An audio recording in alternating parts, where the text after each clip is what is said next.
Hey guys, I'm Mike Carleo, and this is my third installment of my Guitar for Dummies series. Today, I'm going to talk about how to get you guys to understand what this fretboard means. And I'm going to do two exercises today called the say and play exercise, and then later the pinpoint exercise. So, let's get started.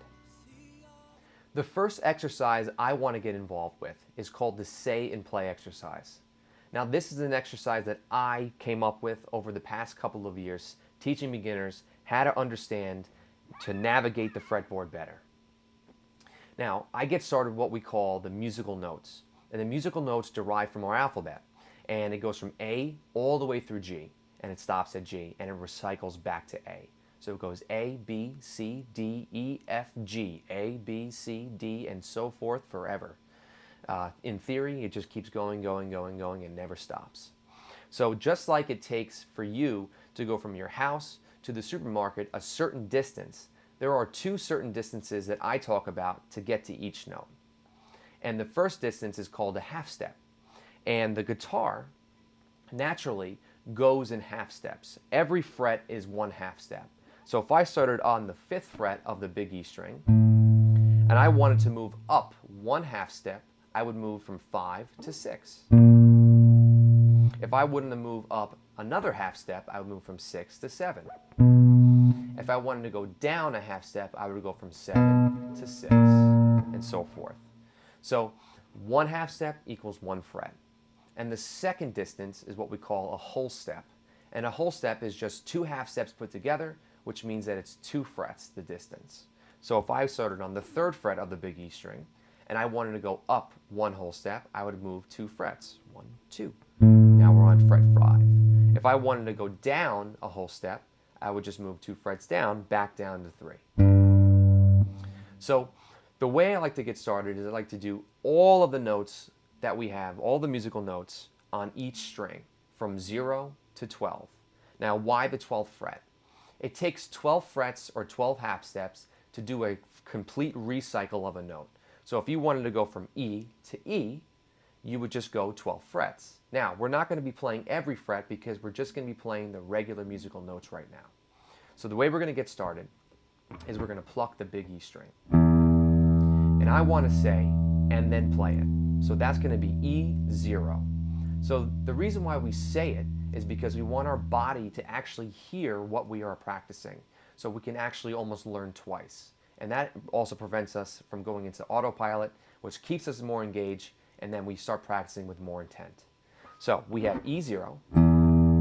Now, E to F is a half step. So I know a half step is 1 fret. So I would go 0 plus 1 to 1, and I'm going to say F1. Now, the next note is G, and F to G is a whole step. So that would be 2 frets. 1, 2, and then I would say G3. After G, it goes back to A. G to A is a whole step, so I would go up another 2 frets to A5. After A is B. A to B is a whole step, so that means 2 frets, and that's B7. After B is C, and B to C is a half step, which is just 1 fret, so I would go to C8. After C is D, and C to D is a whole step, so that would be 2 frets, D10, and then lastly, to finish on E, D to E is a whole step, which leads us to E12. So if you end up on the 12th fret, you most likely did this exercise correctly. Now, the first phase is only starting from 0 to 12.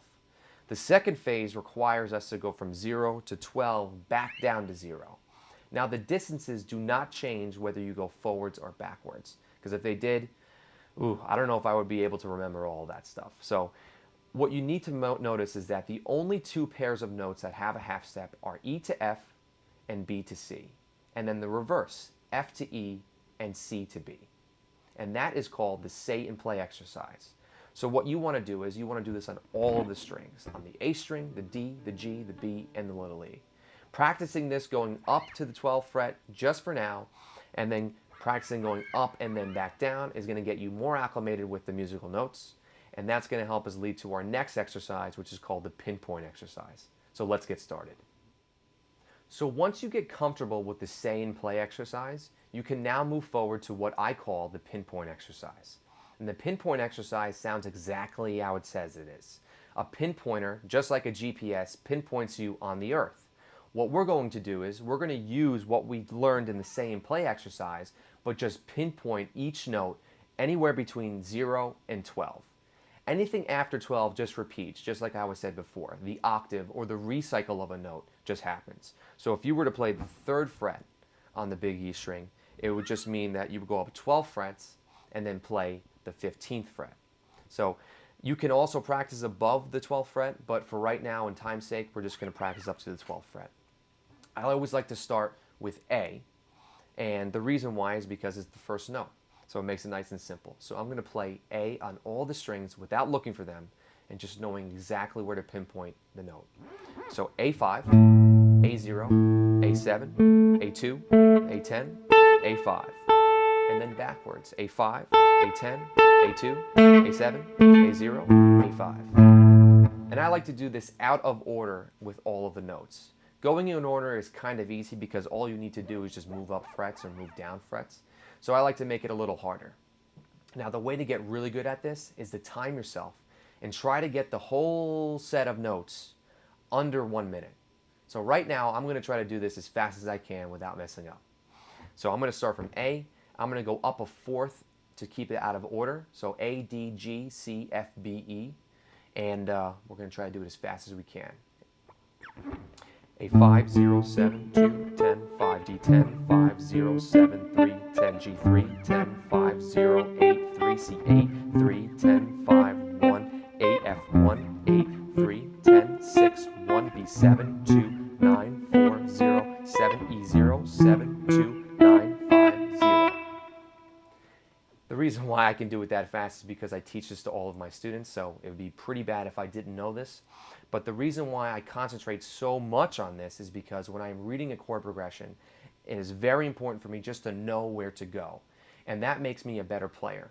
So the less I need to think about and the more I can worry about how I play it, that's going to make me a better player, and also it's going to make me have a lot more fun and not struggle as much. So that's the pinpoint exercise. These two exercises give us such a great foundation on how to navigate the fretboard.